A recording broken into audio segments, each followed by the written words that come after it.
Hi, എല്ലാവർക്കും competitive ക്രാക്കറിലേക്ക് സ്വാഗതം. ഞാൻ രേവതി. ഞാൻ ദേവി.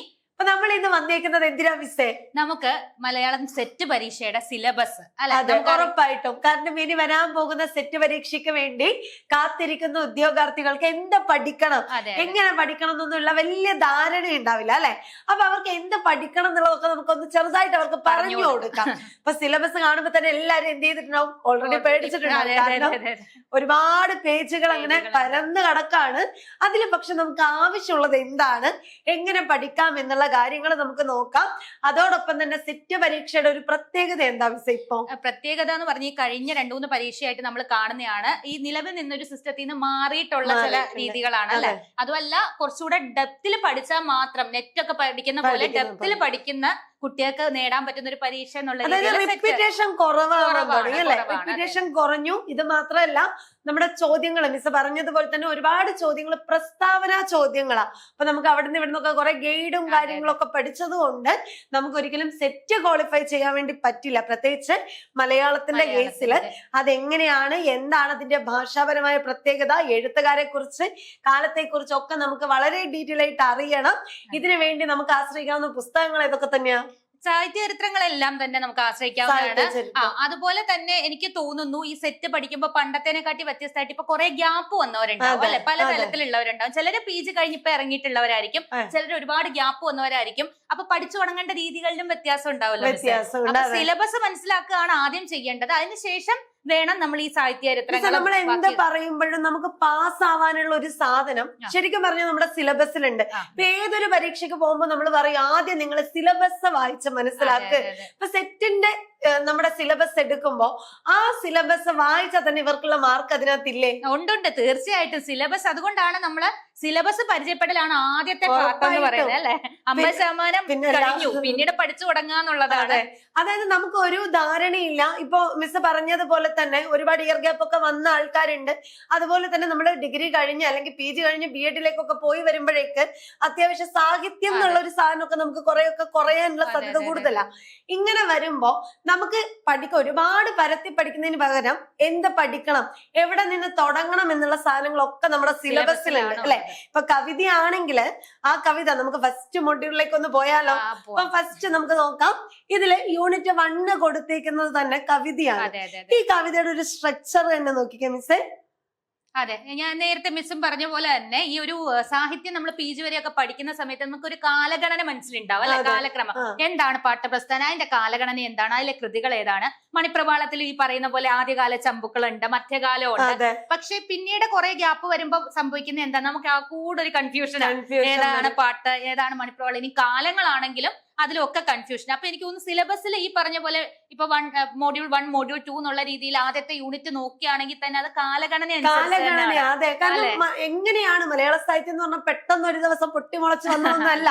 അപ്പൊ ഏറ്റവും ആദ്യം നമ്മൾ പഠിച്ചു തുടങ്ങുമ്പോ എവിടെ നിന്ന് തുടങ്ങണം? കവിതയിലേക്ക് പോകണം.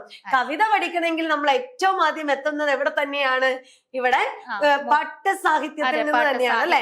അപ്പൊ എന്തായാലും പാഠ്യസാഹിത്യം റിലേറ്റ് ചെയ്ത് നമുക്കൊരു ചോദ്യം വരും. അപ്പൊ മിസ് പറഞ്ഞ പോലെ ഇതിന് നോക്കിക്കേ, പാഠ്യസാഹിത്യം വരുന്നുണ്ട്, മണിപ്രവാള സാഹിത്യം വരുന്നുണ്ട്, പിന്നെ അതുപോലെ നമ്മുടെ പ്രാചീന കവിത്രയങ്ങള് അല്ലെ, പ്രാചീന കവിത്രയങ്ങള് വരുന്നുണ്ട്. ഇതൊക്കെ കഴിഞ്ഞ് ഇങ്ങനെ ഒരു ഭക്തിപ്രസ്ഥാനം ശരിക്കും പറഞ്ഞ അതൊരു കൃത്യമായിട്ടാ പോകുന്നത് അല്ലെ. രാമചരിതം, മണിപ്രവാളം, പിന്നെ പ്രാചീന എഴുത്തുകാർ വരുന്നു. അത് കഴിഞ്ഞ് ആധുനികത്തിലേക്ക് എത്തുന്നത് വരെയുള്ള ഒരു കൃത്യമായ വളർച്ച നമ്മുടെ സിലബസിനകത്ത് നമുക്ക് കാണാൻ വേണ്ടി പറ്റും. ഇതൊക്കെ വളരെ ഇമ്പോർട്ടന്റ് അല്ലേ മിസ്? കാൽപ്പനികത വരുന്നുണ്ട്, അതേപോലെ തന്നെ ഇടപ്പള്ളിയും കാൽപ്പനിക കവികളെ വരുന്നതാണ്. അപ്പൊ എന്തായാലും നമ്മൾ പഠിച്ചു തുടങ്ങുമ്പോ എനിക്ക് തോന്നുന്നു പ്രാചീന കവിത എന്തായാലും നോക്കണം. മണിപ്രവാള സാഹിത്യം വിട്ടുകളയാനേ പാടില്ല. കാരണം കേരളത്തിന്റെ ചരിത്രത്തെ രൂപപ്പെടുത്തുന്നതില് അല്ലെങ്കിൽ കേരളത്തിന്റെ ചരിത്രം പഠിക്കുന്ന ആളുകൾക്ക് ഉപാദാനങ്ങൾ എന്ന നിലയിൽ നമുക്ക് എടുക്കാൻ പറ്റുന്ന ഒരു ഭാഗമാണ് മണിപ്രവാളം. അത് മാത്രമല്ല മിസ്, എനിക്ക് തോന്നുന്നു ഈ പാട്ട് മണിപ്രവാളത്തിൽ നിന്നാണ് പലപ്പോഴും കൺഫ്യൂഷൻ വരുന്നത്. കാര്യം പഴയകാല മലയാളമാണ് അതിലെ വാക്കുകളൊക്കെ. അപ്പൊ എനിക്ക് തോന്നുന്നു പഠിച്ചു തുടങ്ങി കഴിഞ്ഞാൽ പിന്നെ ആധുനികമൊക്കെ കുറച്ചുകൂടെ എളുപ്പത്തിൽ മുന്നോട്ട് പോകാൻ പറ്റും. ശരിയാ അല്ലെ. അതെ, അപ്പൊ അങ്ങനെ ഇവിടെ വരുന്ന കവിതയിലെ ആധുനിക പ്രവണതകൾ വരെ ആരെയൊക്കെ പഠിക്കണം എന്ന് വരെ നമുക്ക് ഇവിടെ കൊടുത്തിട്ടുണ്ട്, സിലബസിൽ ഹൈലൈറ്റ് ചെയ്ത് കൊടുത്തിട്ടുണ്ട്. നിങ്ങൾ ഫോൺ വെച്ച് പഠിക്കരുത്, സിലബസ് പ്രിന്റ് എടുത്ത് വെച്ച് തന്നെ പഠിക്കണം. ഇനി നമുക്ക് എവിടെ പോവാം? അടുത്ത ഒരു മൊഡ്യൂൾ 10 ഒക്കെ നമുക്ക് സമകാലിക കവിതകളൊക്കെ വരുന്നുണ്ട്. യൂണിറ്റ് 2 നമുക്ക് പഠിക്കാനുള്ളത് ഗദ്യ സാഹിത്യം. അതായത് കവിതയിൽ നിന്ന് ചമ്പോ സാഹിത്യത്തെ തന്നെ ഗദ്യവും പദ്യവും കൂടി ഇടകലർന്നിട്ടുള്ള ഒരു സാഹിത്യം വന്നെങ്കിലും പിന്നെ നമ്മൾ ഗദ്യ സാഹിത്യത്തിൽ പഠിച്ചു തുടങ്ങുന്നത് ഏതൊക്കെയാ മിസ്സേ? ശാസനങ്ങൾ തൊട്ടുള്ളതാണ്. ഈ പ്രാചീന ഗദ്യത്തിലെ നേരത്തെ നമ്മൾ സംസാരിച്ച പോലെ തന്നെ പ്രാചീന ഗദ്യത്തിൽ ശാസനം തൊട്ട് ഈ ഒരു സമകാലിക ഒരു പ്രവണത വരെയുള്ള ഭാഗങ്ങളാണ് അല്ലെ. അതും ഈ സിലബസ് നോക്കിയാൽ തന്നെ അതിന്റെയും കാലഗണന നമുക്ക് ഓൾറെഡി കിട്ടുമെന്നുള്ളതാണ്. ശാസനങ്ങള് മൊഡ്യൂൾ 1 ശാസനങ്ങള്, അതില് ഭാഷാ കൗടില്യം പോലുള്ള ആദ്യകാല ഗദ്യ കൃതികളുടെ മാതൃകകൾ പഠിക്കണം. മിഷണറി ഗദ്യമൊക്കെ പരീക്ഷയ്ക്ക് സ്ഥിരമായിട്ട് ചോദിക്കാറുള്ളതാണ്. മിഷണറി ഗദ്യം. അതെ.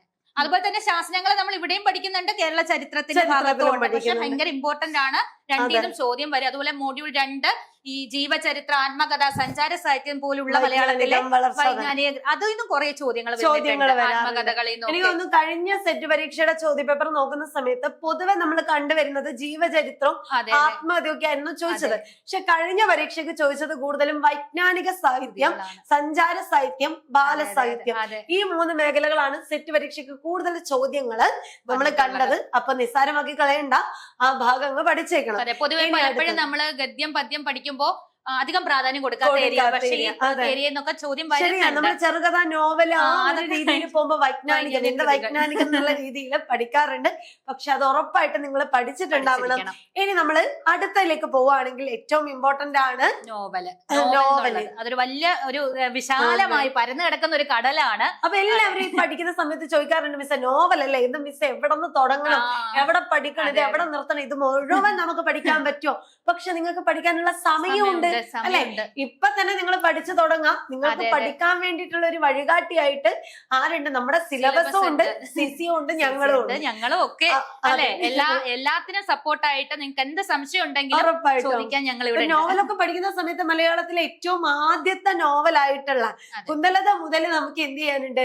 പഠിക്കാനുണ്ട്. അതുപോലെ മിസ്സേ ഈ ഒരു കടലാന്ന് പറഞ്ഞെങ്കിലും ഈ കടലിൽ തന്നെ നമുക്ക് ചെറിയ ചെറിയ തിരിവുകൾ ഉണ്ടല്ലോ, പഠിച്ചെടുക്കാൻ ഈസി ആയിട്ട്. ഇപ്പൊ നമുക്കറിയാം ആദ്യകാല നോവൽ കഴിഞ്ഞാൽ പിന്നെ നവോത്ഥാന കാലബന്ധം, ആധുനികത എന്നും പറഞ്ഞു. അപ്പൊ ആ ഒരു കാലത്തിന്റെ ക്രമം വെച്ചിട്ട് കുറച്ചുകൂടി ഈസി ആയിട്ട് നമുക്ക് അല്ലെ നമ്മുടെ കുട്ടികളൊക്കെ എപ്പോഴും പറയാറുണ്ട്. അത് മാത്രമല്ല മിസ്സേ, അതിലകത്ത് കൂടി എത്ര പേര് പഠിക്കും? ഒരുപാട് നവോത്ഥാന നോവലിസ്റ്റുകൾ ഉണ്ട്. പക്ഷെ നമുക്ക് അവരെ മുഴുവനായിട്ട് പഠിക്കാനില്ല. അതിൽ നമുക്ക് പഠിക്കാൻ വേണ്ടിയിട്ടുള്ള ആൾക്കാരെ കൊടുത്തിട്ടുണ്ട്. ഈ ഭാഗത്തുനിന്ന് കൂടുതലും ചോദ്യങ്ങൾ വരുന്നത് ഒന്നെന്താ, കാലഗണന അനുസരിച്ച്. ഇപ്പൊ തകഴിയുടെ കൃതികളൊക്കെ കാലഗണന അനുസരിച്ച് രേഖപ്പെടുത്താൻ വേണ്ടി ചോദിക്കാറുണ്ട്. ആദ്യം രചിച്ച കൃതികൾ ഏതാന്ന് ചോദിക്കാറുണ്ട്, ആരതാന്ന് ചോദിക്കാറുണ്ട്. അതുപോലെ ഒരു നോവലിന്റെ ആദ്യ ഭാഗം തന്നിട്ട് ഇത് ആരുടെ കൃതിയാണ്, അതുപോലെ പ്രമേയപരമായിട്ടുള്ള അല്ലെ ഏതെങ്കിലും ഇപ്പം തലയോട് പോലുള്ള നോവല്, പുനഃപ്രവയലാറിനെ ആസ്പദമാക്കി അത്തരത്തിലുള്ള പ്രമേയപരമായിട്ടുള്ളതും ഒക്കെയാണ് ചോദിക്കാറുണ്ട്. അപ്പൊ നോവലും ഇതേപോലെ തന്നെ നമ്മൾ പറഞ്ഞതുപോലെ നവോത്ഥാനവും ഉണ്ട്, ആധുനിക പ്രവണതകളുണ്ട്, സമകാലിക പ്രവണതകളുണ്ട്. അപ്പൊ ഇവിടെ നിന്ന് എങ്ങനെയാ മിസ് ഒരു സ്റ്റേറ്റ്മെന്റ് ലെവലിലേക്ക് ചോദ്യം പോകുന്നത്? ഇപ്പൊ പ്രാചീനം വന്നു, ആധുനികം വന്നു, നവോത്ഥാനം വന്നു, ഉത്തരാധുനികം, സമകാലികം ഒക്കെ വന്നു. പക്ഷെ ഇതിലൊക്കെ എഴുത്തുകാരെ കൊടുത്തിട്ടുണ്ട്. ഇനി ഒരു പ്രസ്താവന ചോദ്യങ്ങൾക്ക് ഇവിടെ ഉള്ള സാധ്യത എന്താ? പ്രസ്താവന ചോദ്യങ്ങൾ ശരിക്കും പറഞ്ഞാൽ നമ്മള് എന്താ പറയാ, ഒരു മോഡ്യൂളിൽ നിന്നുള്ളതിനപ്പുറം കവിഞ്ഞിട്ട് ഇപ്പൊ നിരൂപണവുമായിട്ടൊക്കെ ബന്ധപ്പെട്ടിട്ട് നോവലിനെ കുറിച്ച് പറഞ്ഞ കാര്യങ്ങൾ അതാണ് ഇവിടുത്തെ പ്രവണതകൾ എന്ന് പറയുന്ന ഒരു സാധനം സൂചിപ്പിക്കുന്നത്. അതായത് ആദ്യകാലത്തിൽ നിന്നും സമകാലികത്തിലേക്ക് വരുമ്പോ ഭാഷയ്ക്കകത്ത്, കഥാപാത്രത്തിനകത്ത്, ഇതിവൃത്തത്തിനകത്ത് എന്ത് മാറ്റം വന്നു എന്നുള്ളത് നമ്മൾ തിരിച്ചറിയണം. അപ്പൊ പഴയ പോലെ കുറെ ഗൈഡോ അല്ലെങ്കിൽ യൂട്യൂബ് നോക്കുന്നതുകൊണ്ട് കാര്യമില്ല. മിസ് നേരത്തെ പറഞ്ഞ പോലെ സാഹിത്യ ചരിത്രം, ഇനി എന്തൊക്കെയാണ്, ഏതൊക്കെ യൂണിറ്റിന് ഏതൊക്കെ സാഹിത്യ ചരിത്രങ്ങൾ നോക്കണം എന്നുള്ള കാര്യങ്ങളൊക്കെ ആയിട്ട് നമ്മൾ എന്ത് ചെയ്യും, വീണ്ടും ഒരു വീഡിയോ ഒക്കെ ചെയ്യും. കുറച്ച് സമയമുള്ളൂ. നമ്മുടെ എല്ലാ സിസിയിലെ കുട്ടികൾക്കൊക്കെ അറിയാം നമ്മൾ എത്രത്തോളം പ്രാധാന്യത്തോടാണ് സിലബസോ അല്ലെ കാര്യങ്ങളോ ഒക്കെ വിവരിക്കുന്നത് നമ്മള്. പക്ഷെ അതിൽ ഒരു കുറച്ച് സമയത്തിനുള്ളിൽ ഇതെങ്ങനെ പറഞ്ഞു തരാന്നാണ് ഇപ്പൊ നോക്കുന്നത്. അതെ, ഇനി നമുക്ക് എന്ത് ചെയ്യാം, ചെറുകഥയിലേക്ക് പോവാം അല്ലെ. ചെറുകഥയും നോവൽ പറഞ്ഞതുപോലെ തന്നെ ഏറ്റവും ആദ്യത്തെ ചെറുകഥയായിട്ടുള്ള വെങ്ങേൽ കുഞ്ഞിരാമൻ നായരുടെ വാസനാവികൃതി തൊട്ട് നമുക്ക് സമകാലികം വരെ നമുക്ക് അവിടെയും പഠിക്കാനുണ്ട് അല്ലെ. എനിക്ക് തോന്നുന്നു ഇന്നലെ ഇറങ്ങിയ പുസ്തകം പോലും നമ്മുടെ ചോദ്യത്തിൽ വരാനുള്ളതാണ്. അപ്പൊ അത്തരത്തില് നോവൽ സാഹിത്യ വിദ്യാർത്ഥികൾ എന്ന് പറഞ്ഞ എപ്പോഴും അപ്ഡേറ്റ് ആയിരിക്കണം എന്നാണല്ലോ. അതിന്റെ ഏറ്റവും വലിയ തെളിവ് തന്നെയാണ് നമ്മുടെ സെറ്റിന്റെ പരീക്ഷാ പേപ്പർ. ഒരു നെറ്റ് ലെവലിലേക്ക് തന്നെയാണ് നമ്മൾ എന്ത് ചെയ്യേണ്ടത്, പഠിച്ചെടുക്കേണ്ടത് അല്ലെ. അപ്പൊ സെറ്റിനും നെറ്റിനും കൂടിയുള്ള ഒരു പ്രിപ്പറേഷൻ എന്നുള്ള രീതിയിലാണ്. കിട്ടിക്കോളും. കാര്യം പണ്ട് പ്രസ്താവനകൾ നെറ്റിൽ ഉണ്ടായിരുന്നു, പക്ഷെ ഇക്കഴിഞ്ഞ പരീക്ഷകളിൽ നെറ്റിന് പ്രസ്താവനയൊന്നും ഇല്ലായിരുന്നു ചോദ്യത്തിൽ. പക്ഷെ അത് സെറ്റ് ഏറ്റെടുത്ത പോലെയാണ് എനിക്ക് അല്ലേ? അതെ. അപ്പൊ പിന്നെ നമുക്ക് ചെറുകഥയുടെ നവോത്ഥാനം, ഈ നോവല് പഠിച്ചത് എന്താണോ അതേപോലെ തന്നെ തകഴിയും കേശവദേവും ബഷീറും ഒക്കെ തന്നെയാണ്. ചെറുകഥ ആധുനികതയിലേക്ക് എത്തുന്നുണ്ട്.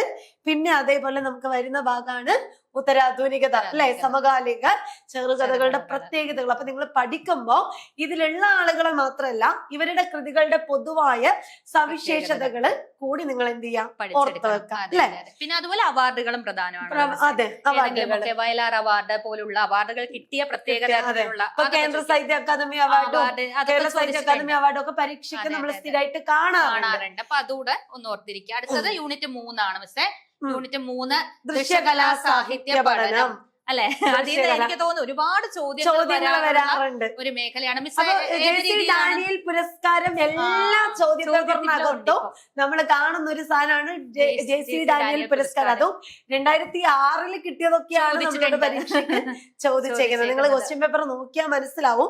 ഇപ്പൊ ദൃശ്യകലയിൽ പഠിക്കാനുള്ളതും ഈ പറയുന്ന പോലെ തന്നെ അനുഷ്ഠാനം, നാടോടി കലകളുടെ വർഗീകരണം ഒക്കെ ഉണ്ട്. പിന്നെ ക്ലാസിക്കൽ കലകള് ഏറ്റവും ഇമ്പോർട്ടന്റ് ആയിട്ട് ഇവിടെ നമുക്ക് പഠിക്കാനുള്ളത് എന്താ മിസ്സേ? ഇതില് കലകളെല്ലാം ഇമ്പോർട്ടന്റ് ആണ്. ഏതെന്ന് ചോദിക്കുന്നത്, ഇപ്പം ഉദാഹരണത്തിന് നമ്മൾ കൂടിയാട്ടം, മുടിയേറ്റം എന്നൊക്കെ ഉള്ളത് യുനെസ്കോയുടെ അംഗീകാരം കിട്ടിയത്. അപ്പൊ ആ രീതിയിൽ ചോദ്യം വരാം. അതുപോലെ തന്നെ കന്യാർകളി പോലുള്ള സംഘക്കളി, ഇതൊക്കെ ചോദിക്കാറുണ്ട്. വ്യത്യസ്ത പേര് തന്നിട്ട് ഇത് ഏതാണെന്ന് ചോദിക്കാറുണ്ട്. ചേരുംപടി, ചേർക്കുക, പട്ടിക 1, പട്ടിക 2 പാറ്റേൺ കാണാറുണ്ട്. അതുപോലെ തുള്ളല്. പിന്നെ എനിക്ക് തോന്നുന്നു ഇവിടെ ഏറ്റവും കൂടുതൽ ദൃശ്യകലയിൽ സിനിമയാണ് കൂടുതലായിട്ട് ചോദ്യങ്ങൾ വരുന്നത്. സിനിമയും നാടകവും ചോദിക്കാറുണ്ട്. അപ്പൊ അതുകൂടി നിങ്ങൾ അവിടെ കൂടുതലായിട്ട് നോക്കാതും. നാടകം എന്നൊക്കെ പറയുമ്പോ ആദ്യകാല നാടകമുണ്ട്, പിന്നെ പലതരത്തില് സ്വതന്ത്ര നാടകങ്ങള്, സാമൂഹിക നാടകങ്ങള്, രാഷ്ട്രീയ നാടകങ്ങൾ, ഇതൊക്കെ തിരിച്ച് പഠിക്കുവാണെങ്കിൽ നാടകം ചോദിക്കാറുണ്ട്. അതൊക്കെ പഠിക്കുകയാണെങ്കിൽ എളുപ്പമാണ്. പിന്നെ അടുത്തതായിട്ട് ഇനിയും ഇതിലൊരു പ്രത്യേകത മിസ്സേ, സെറ്റിന്റെ സിലബസ് എനിക്ക് തോന്നുന്നു ആ കൂടെ 8 യൂണിറ്റ് ആയിട്ടാണ്. ഈ 8 യൂണിറ്റില് 10 മോഡ്യൂൾ വീതമാണ്. ടോട്ടൽ 60 മോഡ്യൂളാണ്. പക്ഷെ സംഭവം വരുമ്പോ ഓരോ യൂണിറ്റിലുമുള്ള അത് വിശാലമായിട്ടുള്ള ഒരു ഭാഗമാണ്. അപ്പം അതില് എങ്ങനെ പഠിക്കാന്നുള്ളത് വളരെ ഇമ്പോർട്ടന്റ് ആണ്.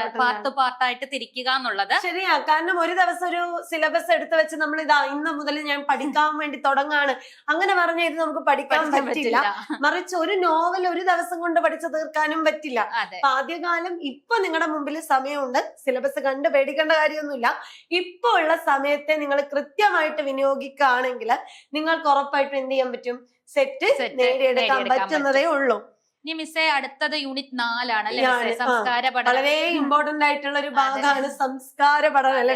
പലരും ചോദിക്കാറുണ്ട് മിസ്സേ, ഈ സംസ്കാര പഠനം എന്ന് പറയുമ്പോൾ അവർക്ക് ആകെ കൺഫ്യൂഷനാണ്. കാര്യം ആ ഏരിയയിൽ നിന്ന് വരുന്ന ചോദ്യങ്ങൾക്ക് കൃത്യമായിട്ട് ഇനി സിലബസ് പഠിച്ചാൽ മാത്രം മതിയോ, കാര്യം എവിടുന്ന് വേണം ചോദിക്കാന്നുള്ളത്. അപ്പൊ എങ്ങനെ സംസ്കാര പഠനം എന്നുള്ളത് ഏത് രീതിയിൽ നമുക്ക് പഠിക്കാനുള്ള ഇമ്പോർട്ടന്റ് ആയിട്ടുള്ള കാര്യങ്ങൾ അതിലുണ്ടോ?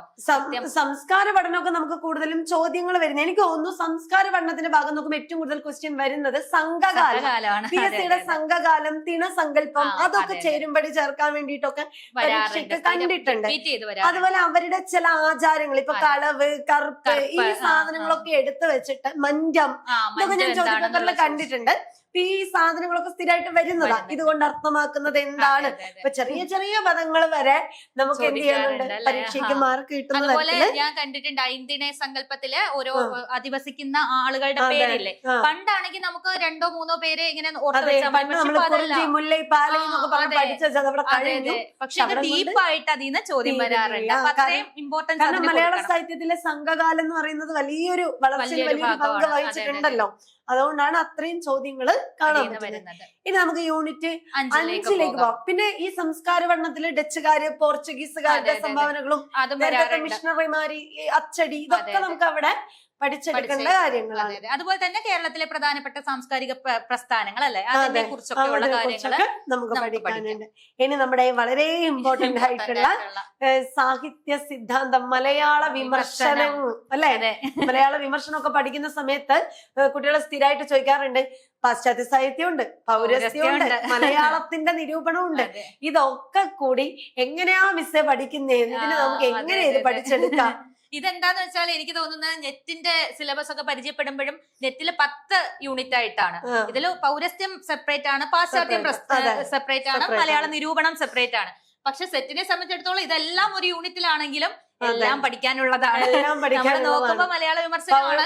പക്ഷേ പൗരസ്ത്യത്തിലൊക്കെ ആണെങ്കിലും കുന്തകനും വാമനനും ഭട്ടലോനും ഇതൊക്കെ ഈ ഒരു ഏരിയ എനിക്ക് ഒന്ന് കൂടുതലും ചേരുംപടി ചേർക്കുകയാണ് ചോദ്യം വരുന്നത്. പ്രസ്താവനയല്ല, ചേരുംപടി ചേർക്കുക. പട്ടിക 1 പട്ടിക 2 എന്ന് പറഞ്ഞ് കൊടുത്തേക്കുന്ന ഭാഗമാണ് ഈ പൗരസ്ത്യം.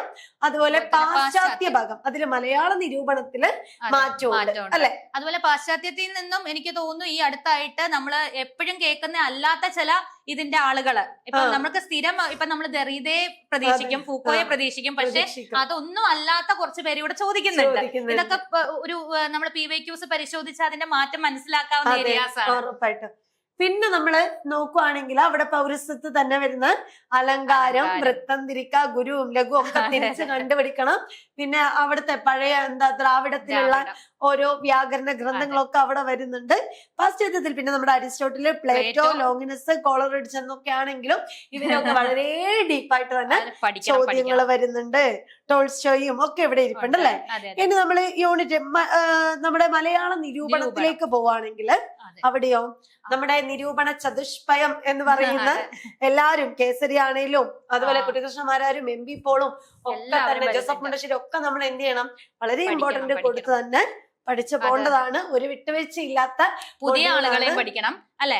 ഏറ്റവും പുതിയ ആധുനിക പ്രവണതകൾ എന്നുള്ള രീതിയിൽ നമുക്ക് പലപ്പോഴും ഈ പണ്ട് നമുക്ക് ഒരു ഈ വിമർശനത്തിൽ പഠിക്കുമ്പോഴത്തേക്ക് ഒരാളുടെ തന്നെ ഒരുപാട് പുസ്തകമാണ്. പക്ഷെ ഇപ്പൊ മാറി. ഇപ്പൊ ഒരു പുസ്തകം എഴുതിയാൽ അദ്ദേഹത്തെയും നമ്മൾ ചിലപ്പോ അത് സിനിമയെ പറ്റിയുള്ള ആണെങ്കിൽ പോലും ഈ നിരൂപണ ഭാഗത്ത് വരുന്നുണ്ട്, അതും പഠിക്കേണ്ട ഏരിയ. അപ്പൊ നമുക്ക് ഒരു വിട്ടുവീഴ്ച ഇല്ലാതെ പഠിച്ചെടുക്കണം എന്ന് പറയുന്ന ഒരു ഭാഗമാണ് മലയാള നിരൂപണം. പിന്നെ അടുത്തതാണ് ഭാഷാ ചരിത്രം, വ്യാകരണം. വ്യാകരണത്തിന്റെ കേസ് പറയുകയാണെങ്കിൽ വ്യാകരണം ഞാൻ പറയും കണ്ണും പൂട്ടി മാർക്ക് വാങ്ങാൻ പറ്റുന്ന ഒരു ഏരിയ ആണ് വ്യാകരണം. നിങ്ങൾ എന്റെ ക്ലാസ്സിൽ ഇരുന്നവരാവാം, പഠിച്ചിട്ടുണ്ടാവാം. വ്യാകരണം നമുക്ക് വളരെ രസകരമായിട്ട് പഠിച്ചെടുക്കുന്ന, കുറെ കോഡ് വെച്ച് ഓർത്തെടുക്കാൻ പറ്റുന്ന ഒരു സാധനമാണ് വ്യാകരണം. അപ്പൊ ഞാൻ എപ്പോഴും എടുത്തോണ്ടിരിക്കുന്ന ഒരു ടോപ്പിക്കാണ് വ്യാകരണം. ഭാഷാ ചരിത്രം മിസ്സിന്റെ ഏരിയയാണ്. പറഞ്ഞോ മിസ്, ഇതിലെന്താ വ്യാകരണം ഭാഷാ ചരിത്രം ഒരുമിച്ച് കാണുമ്പോ തന്നെ പലർക്കും ഒരു പേടിയാണ്. കാര്യം എനിക്ക് ബുദ്ധിമുട്ടുള്ള ഏരിയ എന്ന് പലരും പറയാറുണ്ട്.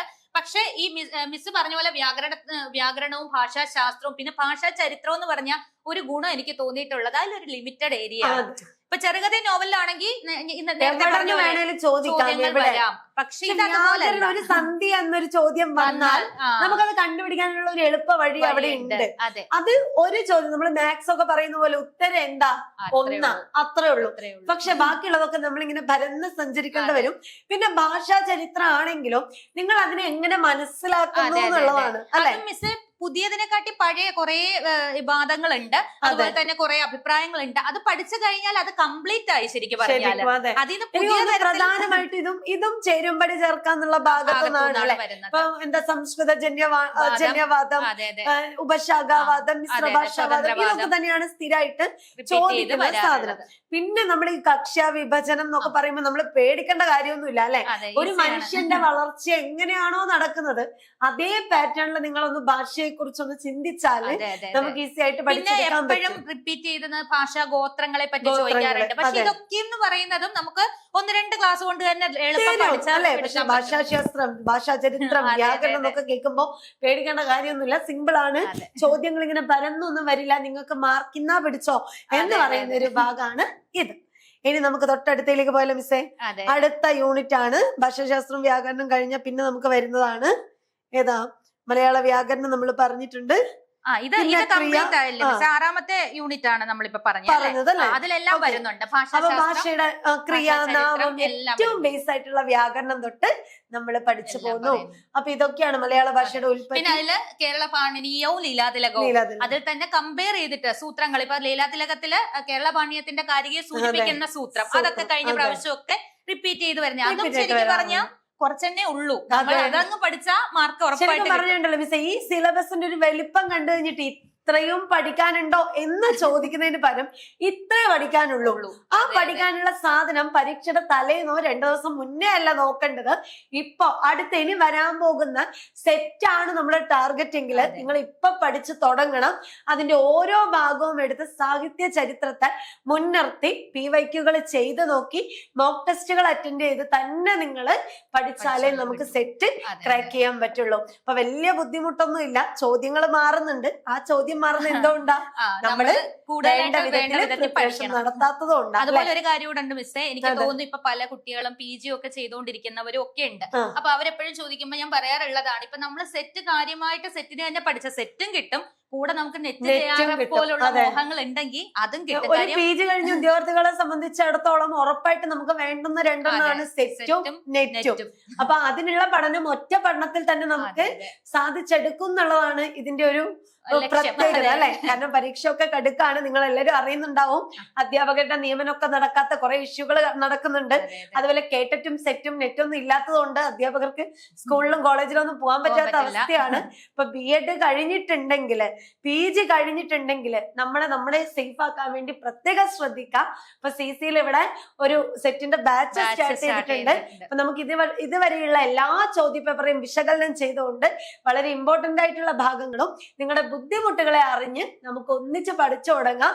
അപ്പൊ ഈ ഒരു കോഴ്സും കാര്യങ്ങളെ കുറിച്ചൊക്കെ അറിയാൻ വേണ്ടിയിട്ട് ഇതിന്റെ താഴെ കാണുന്ന നമ്പറിലേക്ക് കോൺടാക്ട് ചെയ്താൽ മതി. അതുപോലെ ജനറൽ പേപ്പറിനും ഈ സബ്ജക്ട് പേപ്പറിനും മലയാളവും നിങ്ങൾക്ക് ഒരുമിച്ച് പഠിക്കാൻ പറ്റും. അപ്പൊ മലയാളത്തിന് ഒരു കൺഫ്യൂഷനും വേണ്ടി ഇവിടെ രേവതി മിസ് ഉണ്ട് അല്ലെ, ഞാനുണ്ട്. അപ്പം ഈ പറഞ്ഞ ഭാഗങ്ങളിൽ നിന്നൊക്കെ നിങ്ങൾക്ക് വരുന്ന പേഴ്സണലൈസ്ഡ് ആയിട്ടുള്ള ഡൗട്ട് ക്ലിയറിംഗും ഒക്കെ ഉണ്ട്. അതുകൊണ്ട് തന്നെ സെറ്റ് നമുക്ക് ഒരുമിച്ച് തന്നെ CCയോടൊപ്പം നേടിയെടുക്കാൻ പറ്റും. അപ്പൊ നമുക്ക് അടുത്ത വീഡിയോ ആയിട്ട് വീണ്ടും കാണാം. Thank you.